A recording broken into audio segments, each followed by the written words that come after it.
Hey guys, namaste. Hope you're having a beautiful day, evening, wherever you're at.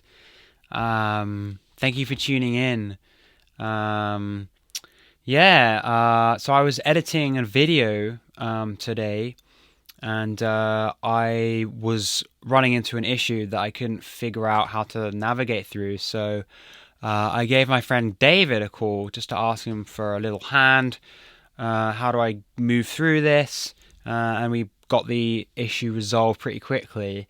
And then afterwards, it spontaneously was feeling like it had a bit of a podcasty kind of vibe to it. And so I asked him, "Hey, should we do a podcast?" And he was totally game. And we started recording and had a really interesting conversation around AI art, around ayahuasca, around boundary dissolving experiences, around decentralization of information. And it just had a really, really beautiful flow to it. It was really, really good fun. I'm buzzing right now. It's not too long. And here it is. Enjoy it. Let me know what your thoughts are if you have any questions or like inputs, if you have any opinions that you want to put forth. It was really beautiful, kind of trusting in like, okay, these are the words that are flowing through, and a very beautiful back and forth. So it was a very good experience, and I hope you enjoy. Namaste, peace and love. Is leaving me confused. Information overload, too much for my brain. If I hear another thing, I think I'm gonna go insane. Yeah, I'm gonna go insane. If I hear another thing, I think I'm gonna go. So, thank you so much, first of all, Harry, for initiating the podcast seeds of conversation. Right now, I'm just having a little fun with AI art and trying to generate what looks like Love Army sort of podcast cover. There's been a big update to Midjourney, and yeah, it's quite a lot better in understanding context, which is interesting. Our machines try to understand context. Humans also still trying to understand context sometimes, I think. Well, yeah. Can you elaborate on what you mean by AI understanding context? So yeah, I'll let you take it away. Yeah, for sure. I mean, it is something that still puzzles me because I guess for machines in a way it was quite easier to describe something that is static. If you could describe something like pink Homer Simpson, easy. Zombie Homer Simpson, easy. But the moment you add a little bit more sort of pink Homer Simpson drinking from a straw, this sentence, it has so many characteristics applied to one subject that was very hard for AI to understand how to put them together, how to put the color on one side, the straw in the mouth, where is he holding it? And suddenly there's been a big update. I'm not sure what technological breakthrough has led to this, but it's way better at interacting between things, and that's something we can also test out in a second. But that's basically it. Instead of understanding just two words put together, now he's closer to understanding a sentence, like a toddler AI sort of trying to grasp how language works.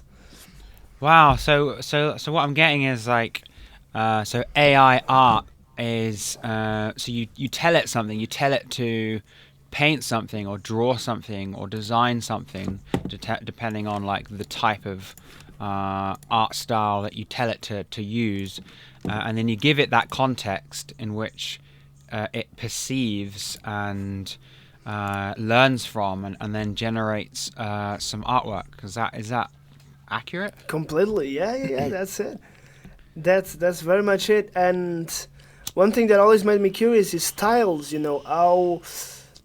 How close are we, to, because at the end of the day, a lot of people, if we're gonna get into this, a lot of people are scared of it. Especially artists. Some artists don't even touch it in a way. They're like very, very against it. A lot of people are super curious and obsessed, and the general public is mostly unaware of it. But what I wonder about it is, okay, if we remove it from our own system where we're always in scarcity, always fighting against one another, trying to compete because, we feel is the kind of way that life always is, dog eat dog, this is what it is, you can't do anything to change it, which I don't think is true.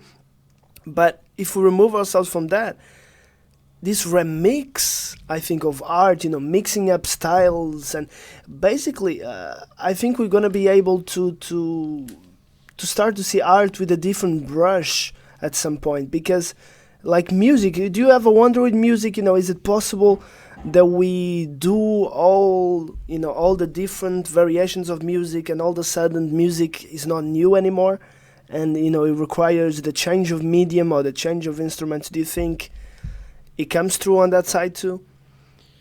Yeah, I mean, it's a good question. It's a good point. Well, I see that, like, it's hard to kind of determine kind of originality. What is original? Because this is something we learn at uni. They used to say, everything is borrowed, in the sense that everything is inspired by something before us, and so art is a very good example of that. Music. And I think it's always evolving. I think occasionally it kind of gets a bit stuck, and then it needs a bit of a little shake, a little eruption of novelty to give rise to something new, such as AI art. And also, like, I agree with music in the sense that, like, people take ownership of their own music, in the sense that, yeah, I mean, it's their music and it's their art, and it's it's them, it's their soul that they're using to paint or create music. But it's very, in the material sense, it's like, this is mine, you can't use it, and you've got AI that is designed, algorithms that is designed to be able to recognize when somebody samples some part of somebody else's work, and then take you down. And I think we all have our own opinions around that. But what I'm hearing you suggest with AI art is this sense of nobody really owns anything, and we're all adapting off of each other, and it kind of makes it more of a means of inspiring each other, and flowing, and working together to create beautiful and inspiring art, instead of like, this is mine, don't touch it, I own this, you can't do anything to it. Like, I'd love to just, like, be able to have access to every single track, every single piece of music, and have access to all of the individual channels, all of the individual instruments, and be able to rework them, remix them, and create new art, make new music from them. But we don't have that mindset. So I'm hearing that from AI art. Perhaps that isn't so. So what am I seeing Completely. right now? But you could dead on, Harry. That was very interesting observation, because it brings, when there is this kind of disruption in the art medium, it brings the discussion, and we really are not at a point, and I don't think it's the fault, of anyone or any individual, but I think it's, we're so used and so traumatized by a system that puts you at every point. You have to be in your ego, you have to take care, you have to take ownership, you have to make sure, the idea of being, oh, am I gonna get stolen, all of this, that we disconnect, I think, from the artistic process to go into the monetary / artistic process. And this brings that discussion. For example, here I was just going through the idea of, a baby cyborg, this toddler AI dreaming, and I wonder what is it dreaming, once you get to this point, that you see how every piece connects together. In the same way, I think every song, if you were to see the tree of songs and you start to map that out, and they start to make visible, you see how things inherently, they connect to each other. And I think that will make us, hopefully, hold a sense of sharing, of belonging. But right now, I'm sort of worried about it, because once a sort of a disruption crisis happens, the question is raised, but are there answers, regarding this? Answers that are not just about, okay, then we need to protect artists, or we need to ban this or allow this. Are there answers that are uniting the world of art, and that's where I think we need to put, our maybe what this podcast in a way is like, okay, how do we get to a point where we can share each other's art and not be something that I'm holding against anyone because I need it to survive? And I think it's more of a systematic issue than a personal one. So therefore, it's harder to take a particular approach when it comes to the art. But I'm wondering, what do you think? All of this will lead to. All of this, we used to think, artists in a way, they used to be the safer job when it came to automation, because it was the creative job. And I think, I still think that. But when it comes to these tools, do you think we will have a sort of a chaotic transitioning, a smooth transitioning, no transitioning, singularity transition? I don't know. I'm really puzzled, to be honest. I used to think things were a lot more far away than they are actually. Mm-hmm. Yeah. So just so I understand. So like this kind of transitional period between mine, this is mine, working for myself, focusing on myself, to kind of getting more involved in more of a communal, tribal sense of coexisting with one another and creating and inspiring. Yeah, I mean, it's interesting to ponder on the future and where we might go. And it's really interesting to hear everybody's perspectives. Like, everybody has their own experiences of the past and the present moment, and it creates this sense of linear direction in life. A sense of, well, it went this way in my past, it went this way societally, at least the aspect of it that I was aware of. And therefore I assume or I speculate that it might go this way. And I kind of feel like there is an overall flow to the nature of life, which is mirrored into the world of AI. As AI, obviously, as we know, AI is designed by humans, so we design it based off of our own sense of morality, and yeah, it feels like everything comes in waves, and yeah, like AI art is such a, to me, like, I'm quite new to it. It strikes me like when I first heard about it, similarly to you, man, I was like, I couldn't quite believe that this is real. It kind of felt like things were coming into being at a certain rate, and it was kind of like, you kind of get used to the pace in which things kind of come into being, especially with babies, coming into their childhood, having a tablet in their hands, expecting more quicker. We have a kind of assumption, we have an expectation as to how things flow in. But when AI art came into being, I was quite shocked, because it really felt like it was quite a paradigm shift. It really felt like, okay, well, it's like suddenly we've gone up like 5 gears. And I see the potential for like so much change. I mean, it's interesting because, like, you can get an artist's painting and put it through AI and say, hey, paint me something like this. Make it really, really similar. Just maybe make a few pixels different. And then it's not theirs anymore. Like, it's not the original artist anymore. Suddenly it's not even yours. It's nobody's. And so with that, there comes a sense of, like, maybe artists that, use their own mind and their own consciousness without the use of AI, maybe there's going to be an aspect of creation that isn't going to be as high on demand or as high on appreciation.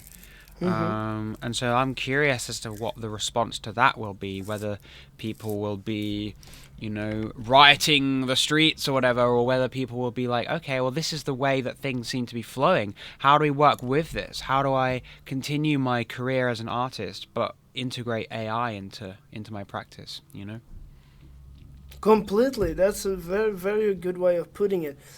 And I think we will see it sooner than later, because right now it's a very very interesting time to be alive.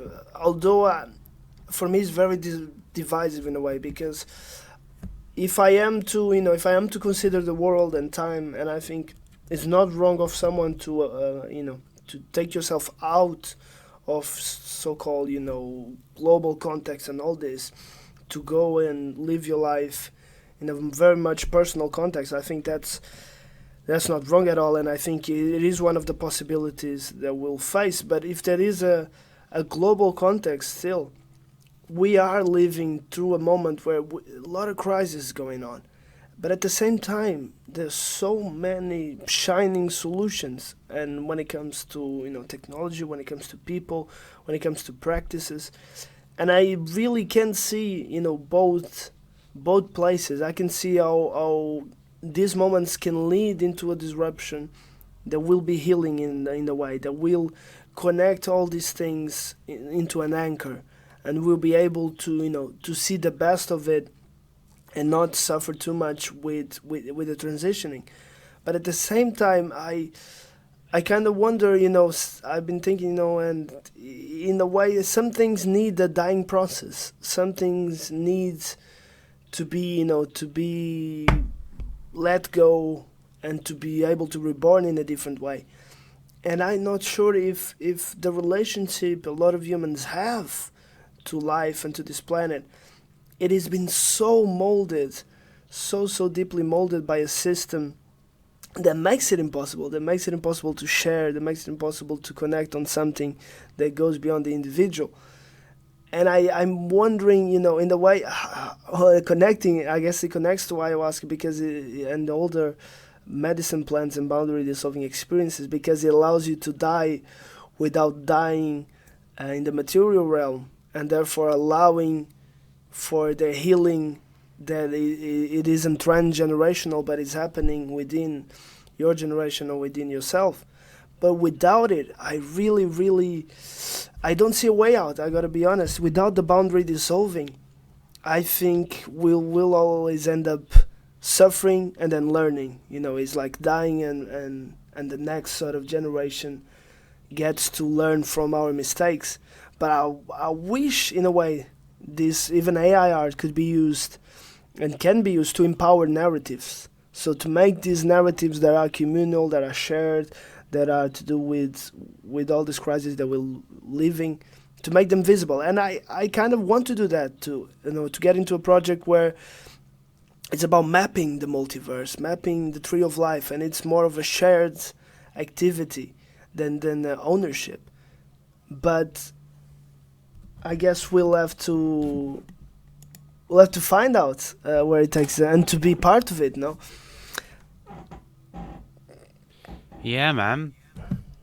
Yeah, it's interesting. Like, I totally agree. Like what you're saying about kind of systems and trends, certain paths. I like the tree analogy, slightly different analogy, but like how a tree, it grows its branches out, and then it gets to the end, and it comes back, and then it goes up, and it grows another branch.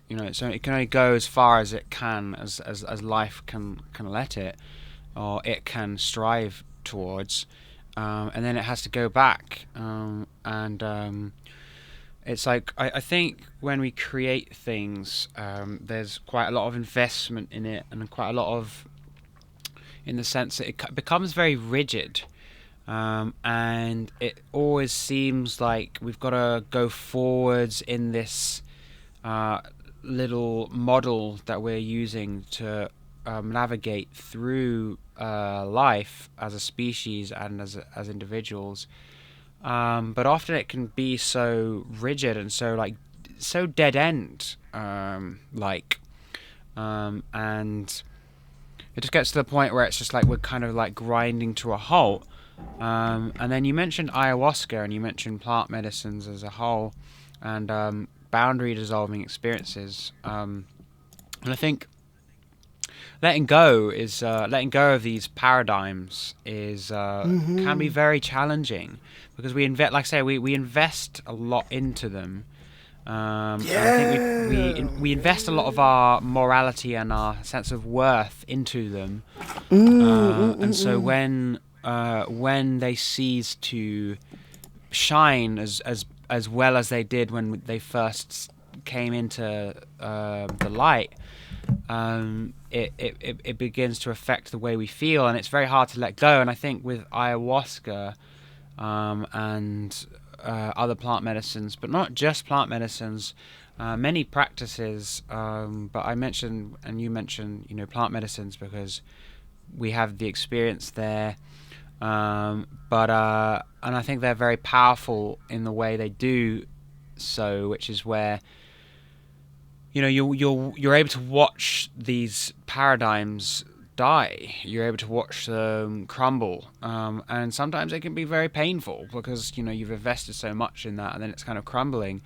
But I think life kind of rises and it falls. I think creation and destruction need to be equal in each other, because when there's already like so much in place, if you've got a painting and it's like you kind of want to paint something new, but it's like it's already got painting on it, it's you want to start fresh. You want to get rid of the space, and when that space is cleared out, we can move forwards, but we can take with us the inspiration that we learn. Like there is so much like potentiality for technology and AI, but there is also so much potential for destruction, with social media being the digital platform in which humans communicate with one another, and the sheer amount of censorship where there's a top-down power hierarchy that's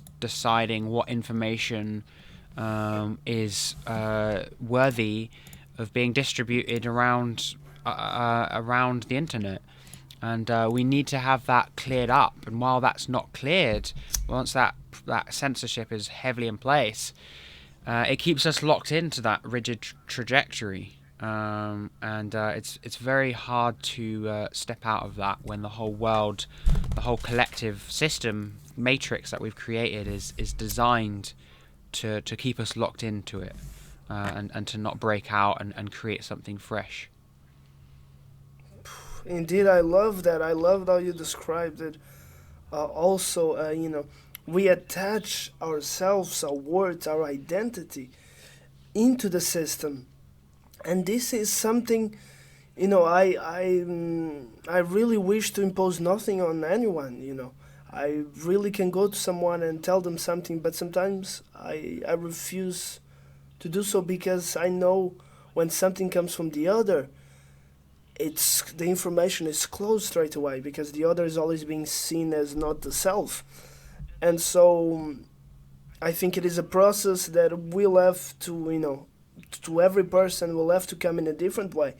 But really, if you're living a life that is felt, that is authentic, that is present, you have to claim back that ownership that you gave to the systems, that you gave to static, dogmatic models of belief, because it's not that they're wrong, it's not there's anything wrong with any specific way of life, but we mostly have taken it without digesting it, without truly, making it ours. Because if we at least had made it ours in the process of understanding it, we would see how it connects to the other. But the fact that we live in this space where we have become the system, but we also don't know it, it's very, very scary in a way, because we're just lost, and we're lost and tired, and sometimes, without any conditions to live, sometimes suffering violence, sometimes not. But I think then it builds up on social media, and then there's this censorship, and then this left versus right. For me, I don't know, it's I think it's like the biggest divide and conquer mind trap, the fact that you take a binary, it's like A and B, A, Z, blue and red, male and female, and you reduce things to a binary, and then you're either with me or against me, and this way of thinking disrupts the holistic nature of everything, because it wants to culminate. And then I also don't know what to do, because in a way it's like, okay, I'm 100%, for example, free speech. I think the idea of wanting to censor speech from doesn't come from the idea that speech itself is dangerous. It's because we have this system where that speech can be made dangerous. It's not the speech itself that is in any way dangerous, but at the same time you see how things can proliferate, and if there is no representation of nature, if there's no representation of the ancestral, it's also our minds are so vulnerable to anything that comes. I see like people, and I have nothing against anyone really, because we all are going through this process together. We all are each other in different ways. But for example, like Andrew Tate, people love them, people hate them, people, and talking about this, and I think about, wow, how many, for example, indigenous leaders, people that are fighting right now to keep their territory with courage, with strength, putting their lives on the line, being warriors, and they don't have half the platform, yet they still have that connection to warriorhood, to courage that people are craving and associating with this person. And so I do dream like of at a point where some kind of social media does offer, even now with the Twitter, what's going on, that I don't think will make things better or worse. It's just more of the same. But I do wonder, like, if there is a platform that seeks to illustrate the world as it is, to give each other a space that is not in a hierarchy, that we would listen to a lot of things from each other, and one of them would go to do with the indigenous sources, to do with our ancestrality, to do with our connection, our deeply connection to nature. And there, I think, could be a point of healing that would be more mainstream, that we could grapple together as a society. But right now, even if you are to bring the topic of healing, what does it even mean? What do we believe by? Are we talking about a pharmacy? Are we talking about a doctor that comes and puts the bandages? Like, even the notion of healing is not so present in our society, and this is fundamental. I don't think there could be reconciliation without the healing. And sometimes healing, like you said, is about letting go, and that's the hardest part. Yeah, man. It's very hard, I think, to it's because we're using we're using programmings or conditionings of our past to heal, in the sense that, like, we're using old models of existence to overcome old models of existence. And it's, you can't think yourself out of the box, because the thinking is the box. So and I think, like, when it comes to, like, so our growth, our childhoods, we're born into this plane of existence. We've just been born from the mothership, and we've come through the mother into form, into the physical form. We're suddenly immersed into this world of, like, whoa, and suddenly just, like, so much information is exposed to us via subliminal messaging, but via the energies of our parents, the tone of voice, and kind of the doctrines and the philosophies that give rise to these really unhealthy education systems. And through that we go, and through our childhoods, we are gradually forming an ego. We're gradually forming a sense of self. So all of this conditioning is being weaved and knotted into our egos, and in order to get rid of that programming and liberate oneself from it, it's like, it can be very painful, it can be very messy, because parts of us that are very beautiful as well as, really scarred or coerced, uh, and tainted by the conditionings. It's like we have to erase it all in order to get rid of it, get rid of the darkness. So even the parts of us that we love, it's such a painful process. But and again, it's not really, like you say, it's not really talked about. I mean, healing. I mean, plus, and it's such a mind fart because like so many of the words have so many connotations that are placed upon it from ill-intended sources. So healing, you know, why are we not learning about this? We're not teaching each other about this. You turn the TV on and you're watching something. You're watching Coronation Street. You're watching people gossip about each other or whatever, keeping people in that vibration, keeping people hooked in. And then 10, 15 minutes later, you've got an advert break. And they're playing, and they're showing women, beautiful, makeup stuff, showing women, hey, you could be more beautiful because you're not beautiful enough, and advertising sugar sweets for kids, and they're like, oh my god, I want these sweets, I want my fix, I want to get that, I want to have that explosive, dopamine hit. And then it's like, okay, well, why are we not learning about healing? Why is nothing around philosophy, spirituality, even religions? You only really get the orthodox religions that are heavily pushed forwards. So like obviously, like, things are opening us up. So this takes us full circle back to what we're saying about AI, because when the TV came out, there was only like one or two channels or whatever, and then so two very powerful lineages of information indoctrination, and then gradually more channels have been opening up. And then the internet, and then YouTube, and you've got hundreds of thousands of TV channels now, and you've got hundreds of thousands of podcasts and people talking their opinions on the YouTube and the Facebook, and you still have that censorship. So there's a lot of potential there. So a lot of people are now talking about healing, and it's like, what? Like, I can heal? Like, I have something to heal? Like, I could actually, like, be better in life? I could actually be happier in life? No way. Like, I would never have thought of that. I was pretty depressed growing up throughout a lot of my childhood, and I was pretty kind of nihilistically fatalistic in that, in the sense of, like, oh my god, well, this is my life.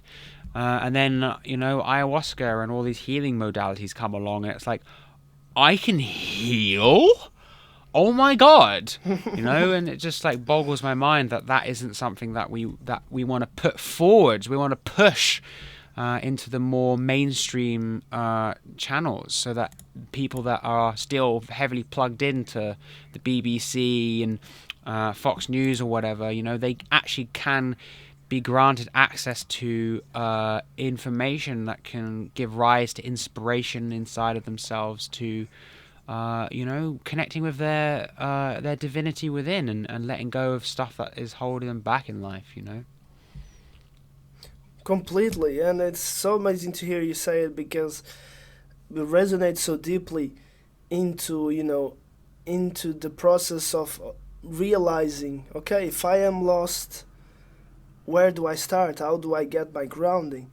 And once you find, the root, once you find the healing, once you find that connection to something spiritual, to something holistic like nature, it does offer a potentiality that it's interesting. It makes me think, even technology, even social media, of course, the way it has been programmed and the way that is completely pumped and injected artificially is the result that we have. But even the structure in itself could be a space for such potential healing. Everyone's got a TV, and you think about that, and it's like, wow, how easy it is then to control people, to have all this information, to make people only go to these sources. And even if you have more channels, then you just throw enough noise, then one channel is saying this, the other channel says the opposite, and it's just about which team you want to bet and then go against the other.